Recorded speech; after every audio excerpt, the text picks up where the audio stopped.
Hello, I'm Diane Yentel, President and CEO of the National Low Income Housing Coalition.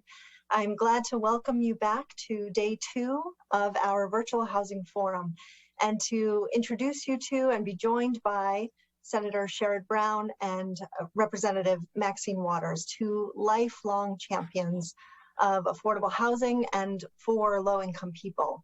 Senator Brown has represented the state of Ohio in the U.S. Senate since 2007. And he's currently serving as chair of the Banking, Housing, and Urban Affairs Committee. Before joining the Senate, Senator Brown served in the U.S. House of Representatives as Ohio's Secretary of State and in the Ohio legislature.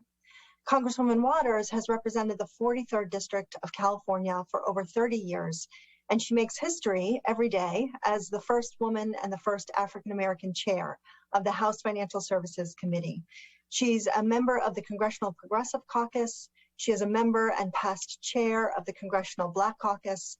And before becoming a U.S. representative, Chairwoman Waters served in the California State Assembly. Together, Chair Brown and Chair Waters have demonstrated exceptional leadership in Congress, particularly in addressing the housing and homelessness crisis during the pandemic, for which NLIHC awarded them both the 2021 Edward W. Brooke Housing Leadership Award. They were instrumental to enacting tens of billions of dollars in housing resources during the pandemic, including emergency rental assistance, emergency housing vouchers, and other resources that saved lives. They have led the fight for and secured more than $150 billion in housing investments in the Build Back Better Act that passed the House, and they are continuing to fight for these resources in any budget reconciliation bill that moves forward. So Senator Brown, Representative Waters, we're so pleased to have you with us here today. Welcome and thank you. Thanks, for sure. So you both have been incredible lifelong champions of affordable housing. Please share with us why affordable housing is such a key issue for you. What experience, what knowledge led you to prioritize affordable housing as one of your top priorities as a policymaker? Chairman Brown, why don't we start with you? First, thank you for the kind words, and thank you for the kind words about my friend Maxine Waters, who has been fighting. Well, when I came to the House, she was already a member, and she was fighting for particularly fighting on housing long before anybody else understood that housing affects everything. And her work, I'm privileged that I get to have this sort of the same position she does in the House as chair and in the Senate as chair, and that we get to be partners in this. And Diane, thank you for being a superstar in what you do in advocacy in front of my committee. I know in front of Chairwoman Waters' committee. That is phenomenal.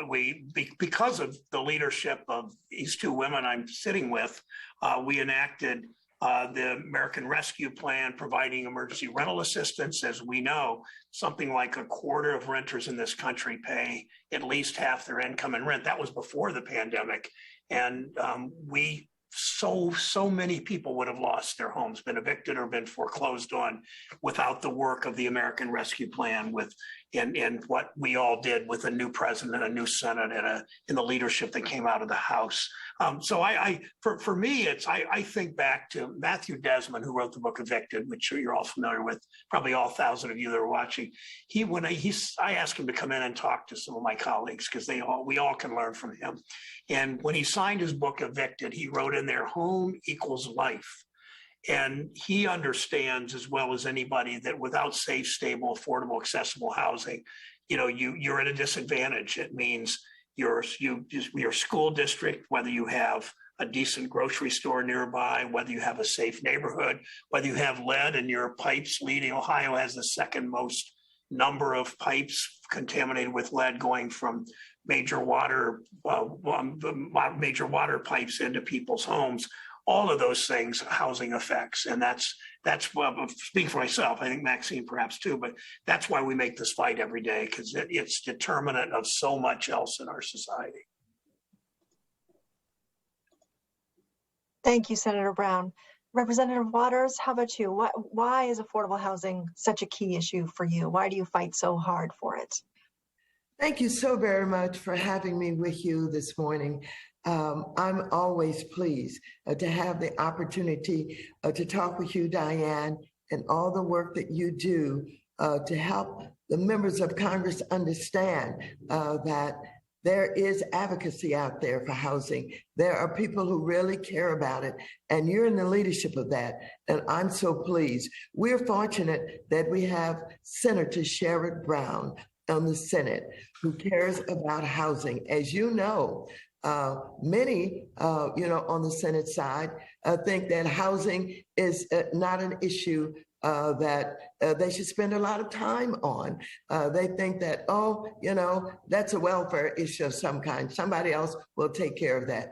But Sherrod has been absolutely stellar in his support for housing, public housing, low-income housing, affordable housing, and he has stood up under some difficult circumstances on the Senate side, insisting that we do things such as we did with the Build Back Better legislation.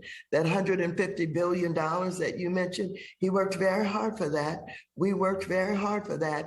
And there were some who said, oh, you just did something in the American Rescue Plan, or you did something in CARES Act, and so we don't need to do any more. Well, it's unfortunate when anyone thinks that way because we have a real housing crisis in this country. And it didn't just happen with the pandemic. Long before the pandemic, we had people who have been standing in line for years for Section 8 housing subsidies.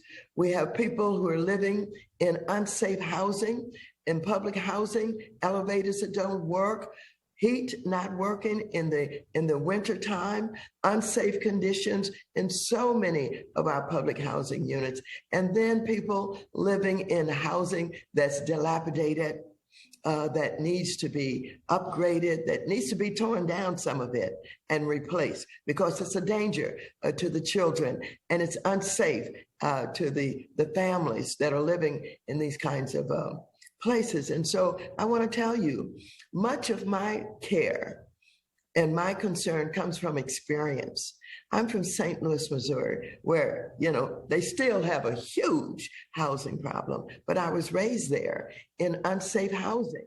My mother and my family did the best that they could, but the air came in the wintertime under the windows and the doors, and we put paper and rags into these cracks in order to try and keep the wind and the cold and the snow out from the inside of our home. And so many families suffered from inadequate housing. And they didn't call it homelessness necessarily. It was kind of overlooked because it was seen as hobos who were on the railroad somewhere, hopping on the cars that were on the railroad tracks. And so the people who were without housing, they shacked up with others. They lived 3 and 4 families in inadequate units. So housing has always been an issue in the forefront, something that I've understood that needed public policy and needed resources. And so I am pleased that I have you and others who care so much that this is a top issue for you, and you have helped to move this issue in the Congress of the United States. So thank you very much for having me here with my friend Sherrod Brown today and with you. And let's continue our work. We still have work to do on Build Back Better, where housing is at risk. Thank you, Congresswoman Waters. And during the pandemic, you both did so much to advance and center both the needs of low-income renters and people experiencing homelessness and the need to advance racial justice. During the pandemic, it was clearer than ever that housing is healthcare, and that a lack of decent, affordable housing for especially Black, Indigenous, and people of color exacerbates racial disparities in health outcomes and in so many other areas of life as well. So can you talk a little bit about how the pandemic changed or influenced how you think about the importance of advancing racial equity and housing justice, and how, if at all, you think that it has changed the views of others in Congress? Well, I think that because of the pandemic, a higher level of discussion was focused on housing. And we, in our work, forced the members of Congress to set up and to get up and listen to what was going on, because so many people were now engaged in this discussion. And don't forget, evictions rose to an unprecedented were on the street, the homelessness increased. And so now we had a discussion that many had been involved with for so many years that now was at the forefront of what was happening with the pandemic. And of course, racial discrimination has always been a problem with housing, and it's been done in so many different ways. And so we had a discussion about what was going on with racial discrimination, simply because the pandemic now was coming on top of the George Floyd killing in Minneapolis, Minnesota, where all of a sudden people were seeing and talking about, whether it was police abuse, or whether it was homelessness, or whether it was hunger. I mean, this discussion was really, really created at a higher level during the pandemic. And so when we set out to do something about it, we saw that there were people who were unemployed, but they didn't have enough unemployment money to pay the rent. And so we had to subsidize the unemployment. We saw that the cities needed emergency money because the numbers were just going up at an unprecedented amount. And so because of the pandemic and everything that was going on, we were able to raise the issue of housing to a bit higher level. And so when we set out with about 46, I think it was, $0.6 billion for rental assistance, this was something that was extraordinary. And it took us a while to really, really get it moving as fast as it could be, because we had a new agency in Treasury who was doing this for the first time. And a lot of work had to be done by local organizations and, of course, our housing organizations that were fighting to get that money out to people and to, fight against evictions and to make sure that the money that we were advocating, the money that we had absolutely put together to deal with this was going to be used and was going to be used, et cetera. And so this pandemic helped to increase the focus on housing, the discussion on housing, and pointing out the number of unavailable units that we have in this country, not only in our cities, but in rural areas also. And so because of that, we at least have a little bit more leverage and something to fight with, but we still have a long way to go. Thank you. Yeah, let me kind of comment on what Congresswoman Chair Waters said. And I liked her right at the beginning of your answer when she said a higher level of discussion. We did see, it was partly the job of Maxine and me beginning in when this pandemic hit in March of 2020 to educate our colleagues about how perilous people's lives were during this. At the beginning, before the pandemic, we know, as I said earlier, a quarter of renters in this country pay more than half their rent in income and rent, and a third overall, close to half, were paying about a third of their income and rent. So we know that there was already the trauma in so many people's lives, and that was why we did the child tax credit. To give people a little the joy of breathing room at the end of the month for so many families that were living on the edge, even before the pandemic. But so that's, Maxine did a particularly good job in educating colleagues, and we worked on this together so they understood these issues. It's not just an urban problem. There are of your 1,000 people on this call, I'm sure a few hundred are dealing with rural housing issues too. and how troubling and how pervasive those problems are. But I want to take for a second back to when sort of a lot of this happened. We know that we went from in the early 30s when the 25-year mortgage essentially was invented by the federal government, and with something called the Homeowners Loan Corporation, almost immediately. And we're doing a hearing on this week. Almost immediately, federal appraisers began to do a term that nobody had really heard of before then, called redlining. They divided homes into areas of cities. Low-income immigrants were usually classified as C, A, B, C, and D, and Black people were classified as D, and they couldn't get loans, they couldn't get insurance, and so between that year in 1968 till Congress, when Dr. King's assassination finally passed open housing, literally 98% of FHA loans went to white borrowers, 98%. That's why we see from the Black codes to Jim Crow to redlining, we see what's happening in communities. My zip code, I live in Congresswoman Fudge, who's now Secretary of HUD. So we all know I live in her congressional district. It's now represented by a young woman friend of mine named Yentel Brown. And anyway, our zip code in 2007, we had more foreclosures than any zip code in the United States of America. And we're still paying for that. We still see the remnants of large numbers of large numbers of foreclosures, higher levels of lead, no grocery store all that close. No, I mean, we're mobile enough. For God's sake, I make a good salary and my wife's got an education and we're lucky. But for so many people there, there's just so many disadvantages of living in a zip code like that. So when a year ago, I became chair of this committee. It's called Banking, Housing, and Urban Affairs. People around in the House and the Senate just called it the Senate Banking Committee. And the committee was mostly about Wall Street. And Diane knows the story, and she helped us make that committee about housing. And I could say, look what Maxine's doing in the House. We ought to be doing those kinds of things in the Senate. And that's when it began to change, a real focus on housing. Our committee also does public transit.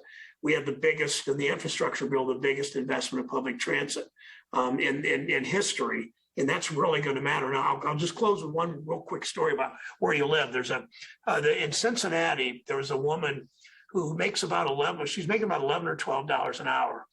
And she relied on the Cincinnati bus system, sort of.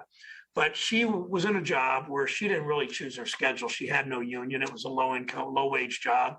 So her employer ran everything, right? Well, he said, you have to start working on Sundays. She didn't have any choice. But there was no bus line that ran on Sundays for her. So every Sunday she had to take Uber to work. Otherwise she got fired. She didn't show up to work on Sunday. She essentially spent most of her wages that day on Uber. So that's how housing and transit come together. And that's how where you live, that's a good example of where you live has such an impact on your ability to have a decent standard of living. Absolutely. So Chairman Brown, Chairwoman Waters, you both worked so hard and so effectively, and we're so grateful for your championing and ensuring that historic investments in affordable housing were included in the Build Back Better Act that passed the House, including really substantial and essential funding for our top priorities, for expanded rental assistance, public housing repairs, expanded National Housing Trust Fund funding. So the Build Back Better Act, of course, is stalled. And there seem to be ongoing efforts still to enact some budget reconciliation bill that can garner the support of all Senate Democrats. So how can we work with you to ensure that any reconciliation bill that moves forward includes these essential targeted housing investments? And how can we be most effective on our end to help you be effective on yours? Well, keep the pressure on and tell stories.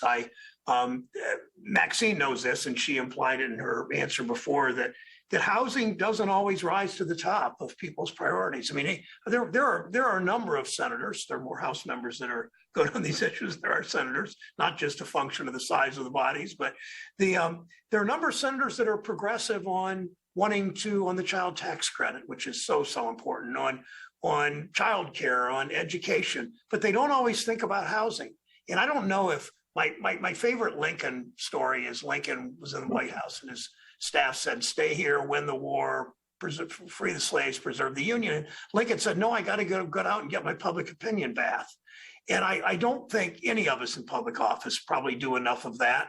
But I know that not a whole lot of senators think often enough about housing needs because, all of us most of us live in decent neighborhoods and have, affordable, good places to live and clean, safe places to live. And I just think your advocacy, but when you advocate with House and Senate members, tell stories like this, what happens to somebody, if you're evicted, your whole life turns upside down. You have to move school districts and you might have to sell, you probably have to give away your family pet and you have to find a new place to go to the store if you can find a place nearby. And all the things that happen. And tell those stories to my colleagues because it takes the advocacy of Maxine and me and a number of really good, we have really good advocates in my committee, people like Catherine Cortez Mastow and Chris Van Holland and Raphael Warnock is now on our committee, people who live in Raphael grew up in Savannah in public housing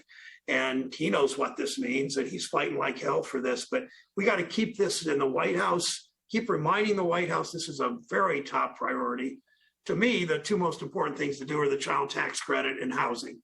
And pick the order, but do both of those. That will have such an impact on so many people's lives that just need a little bit of a break to get along. Well, Sherrod is so absolutely correct about telling the stories. We held a hearing where we had a family and the children was present with the mother and father, I believe. And one of the children, a young boy, told the story of what it felt like to be evicted and told the story about the furniture and the clothing that was set out on the sidewalk and how that made him feel and how embarrassed and ashamed he was and how he just wanted to, quit school, leave school. He just couldn't bear, the trauma of the eviction that he was experiencing. And, if you've never seen it, maybe you don't understand it, but if you see or if you hear stories about people who, all of a sudden, the sheriffs were there or whatever entity it is in any given city that has a responsibility, they just come and they start taking away your things and setting them out like garbage on the sidewalk. And this is a horrible situation for any human being. And so those stories are extraordinarily powerful. And to the degree that we can get more attention to those kinds of stories, not only in the House and in the Senate, but in the local communities, in the city councils, in the county offices, et cetera, and people calling up their radio stations and being on all of our social platforms. If we get people on the social platforms telling their story or telling the story about a neighbor who just got evicted, maybe Sherrod and I can get together and think about how to create an effort or a project where people call in or tweet and get on our social media about an experience of eviction. Now, in addition to that, Diane, you are doing, and you guys are doing everything that's needed already. You do it well. You understand this process. You know the members. You know how to get to them. Keep it up. Don't think somehow in the back room it's going to get worked out because the negotiations are going to be, honorable. Some people come into the negotiations just having, to do it, but not, mine is someplace else, thinking about other things. Some people think that, it's hopeless. We're never going to be able to get the amount of money anyway. I mean, all kinds of things. And of course, Sherrod and I, we have not talked in detail about how hard we fought for that $150 billion. We started out with the real need, which was $300 billion that we needed. And so we had to work very hard to hang on to that $150 billion. But we were able to direct some of that money into areas that we had made promises on. The National Housing Trust Fund that has not been funded. We put about $25 billion, I think, over there. And then, of course, we put about another $25 billion into the Section 8 program. We gave the cities more money with CDBG and the home program so that they could have some flexibility in dealing at the local level. And of course, we put $65 billion in to deal with all of the public housing in this country that's in disrepair and needs so much renovation and upkeep on them. And so we worked very hard. We fought very hard. We're not walking away from our fight now. We want it. We want it in Build Back Better. And we know that we have to be in there with our voices being heard and have you advocating and doing everything that we can to hang on to the work that we have done. We know it's highly competitive, but it's not so much that it's highly competitive. It's that, a few people have a mindset that there's no need to spend more money on housing. And we know whom they are. We're not going to call any names right now, but we know who's holding up housing in Build Back Better. And so keep out there, keep your advocacy going, make those calls and do those emails and get on social media. And let's keep doing everything that we can do to come out of this, as we have intended to do. We're doing something about the need for housing. The nation needs 7 million units that we're short of for affordable housing. Right here in LA County, we need about 500,000 units that we need to put into play and get done. And we want the cities to take a look at how they can have real one-stop shops where they can clear the way for developers that really want to do affordable housing and get the impediments out of the way of being able to do this and stop making unusual requirements for those developers who really are interested in producing affordable housing. I understand the problem that we're in now with the lack of materials that are available to do the housing, but we've got to bring down the cost of doing affordable housing. I'm told now that in some cities, in LA is one of them, that the units per unit is up to $700,000 in some cases, and at least 500,000 in most cases. And so we've got to make sure that we work at every level of this problem. That is advocating, that is looking at how we can help expedite and making sure that we keep this on the minds of our members. This is one of the most important issues confronting this country. Without housing, decent, safe housing, you can't have children that are going to be educated properly, coming from sleeping in their cars at night. Without safe housing, you cannot keep healthy because you have all of the conditions that cause people to become ill in inadequate housing and housing that's not safe. And so we could talk about this all day, but let me just thank you for staying on this issue in the way that you do and inviting me and Sherrod to be with you whenever you would like us to be with you, because we're committed and we're not backing off, we're not running away, and we're certainly not intimidated. We're on it. Thank you very much. Well, Thank you so much. Thank you so much. You've both been so generous with your time. You have such busy schedules. I appreciate you spending so much of it with us. Thank you for joining us, Chairman Brown, Chair Waters, everybody at the National Low Income Housing Coalition, our members, our partners. Certainly, I deeply appreciate your leadership, and we will continue to work with you until we end America's housing and homelessness crisis, until we achieve housing justice once and for all. Thank you both so much. thank you, Maxine. Thank you. Thanks to everybody. See ya. All right, looking forward to seeing you, Sherrod. You, Maxine. Thanks.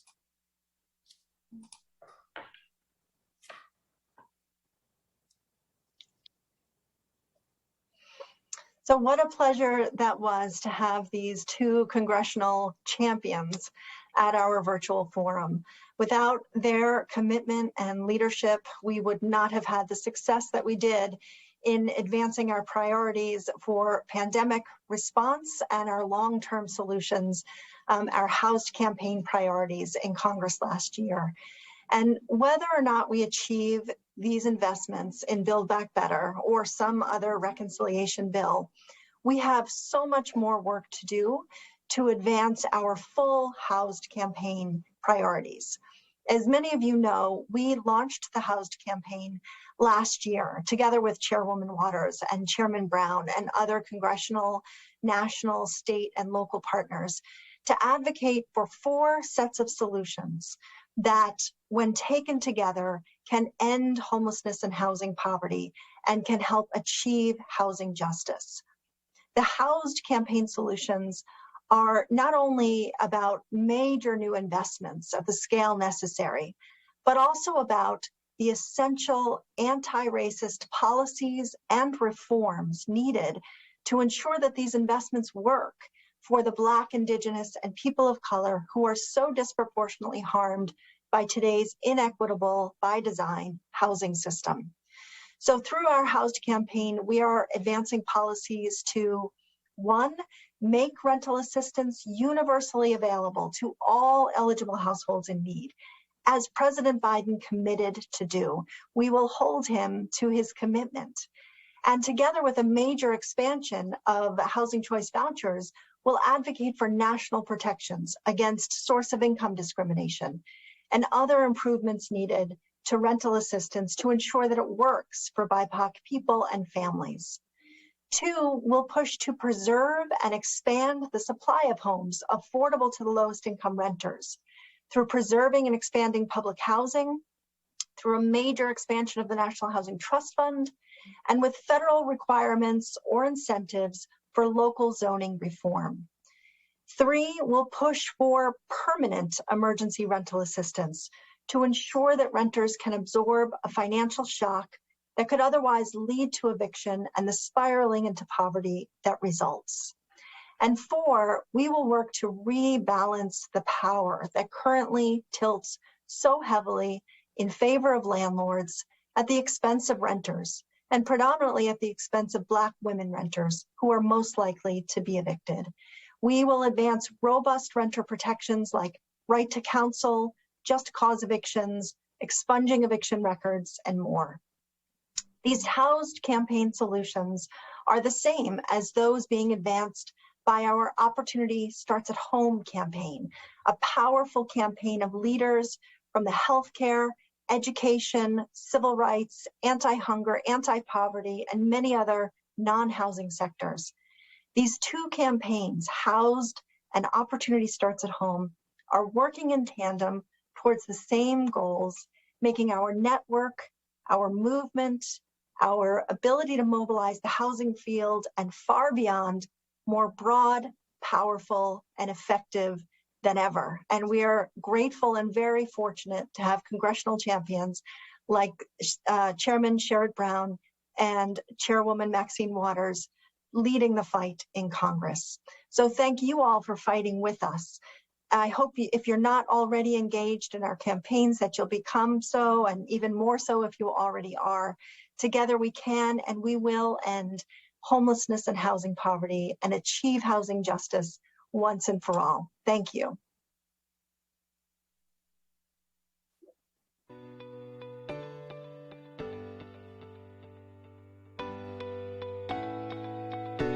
The state of public housing is in dire condition, but thanks to your advocacy, we have an understanding of the importance and foundation of housing.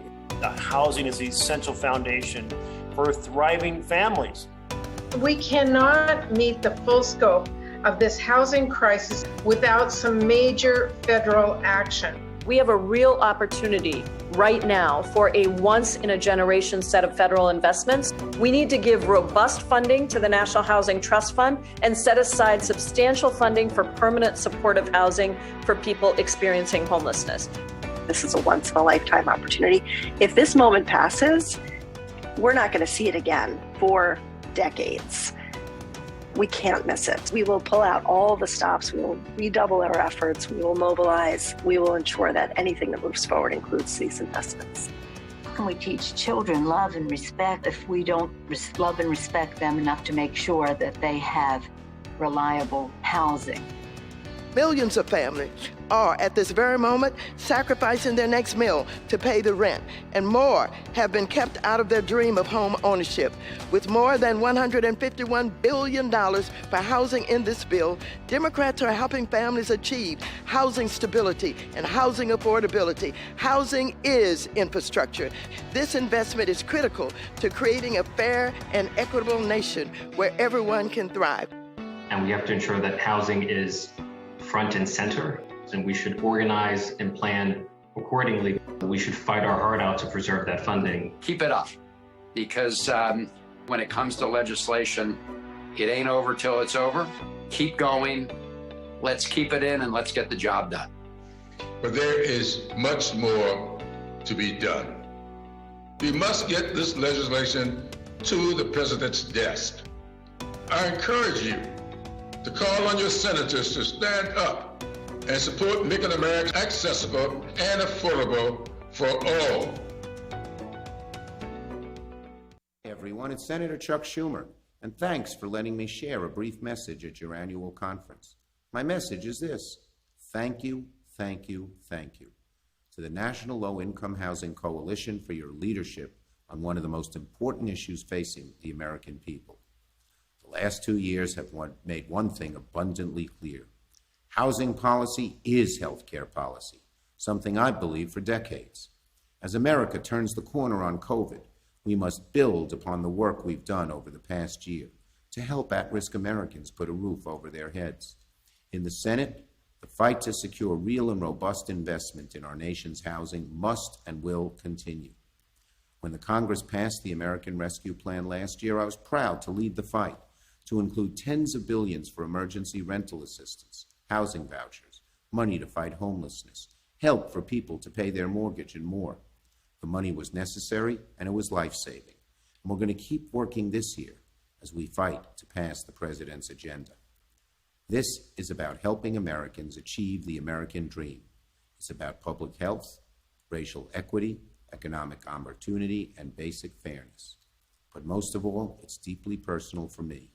Strong investments in housing have changed the lives of millions of New Yorkers across the decades, and we want to secure additional investments that will transform the lives of millions more in the future. You've all been leading the way in this effort, and I'm very, very grateful for your vision, your expertise, and your undying commitment to help Americans. So thanks much. Hope to see you all in person very soon.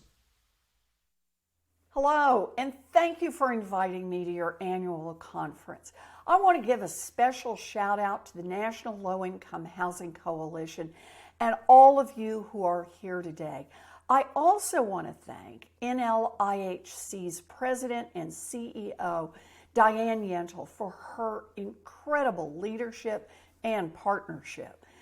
From protecting renters, homeowners, and people experiencing homelessness, NLIHC has long been leading the fight to ensure that everyone in this country has a decent and affordable place.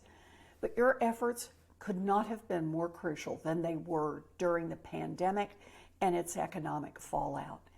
NLIHC fought for emergency aid to keep families in safe and stable housing as millions of people lost their jobs and lost their paychecks.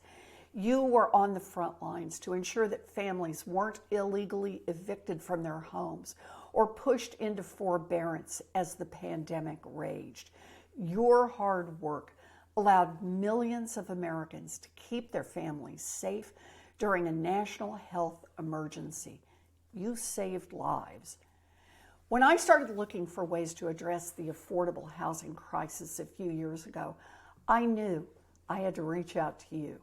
And together, we crafted one of the most ambitious affordable housing bills ever put forward in our country, the American Housing and Economic Mobility Act. This is a bill that would create about 3 million new affordable housing units and bring down rents nationwide by about 10%. It would put hundreds of billions of dollars toward programs that help families in urban, rural, and tribal communities actually afford their housing. The bill's biggest investment is in the Housing Trust Fund, one of the most effective and targeted resources we have to increase our affordable housing supply. The fund supports the construction and rehabilitation of homes for the families who need it most. And that's why I've been fighting for an historic funding boost as part of Build Back Better. Last year, I also introduced the Keeping Renters Safe Act with Congresswoman Cori Bush. The idea was to enact a nationwide eviction moratorium during this pandemic and give the authority to the Department of Health and Human Services to put in place a moratorium in the event of future health emergencies. Look, we all know the effects of this pandemic are not over. And with housing costs soaring higher than ever before, we need to continue confronting the affordable housing crisis head on. That's what each and every one of you at NLIHC do every single day. And I just want you to know, it's an honor to fight alongside you.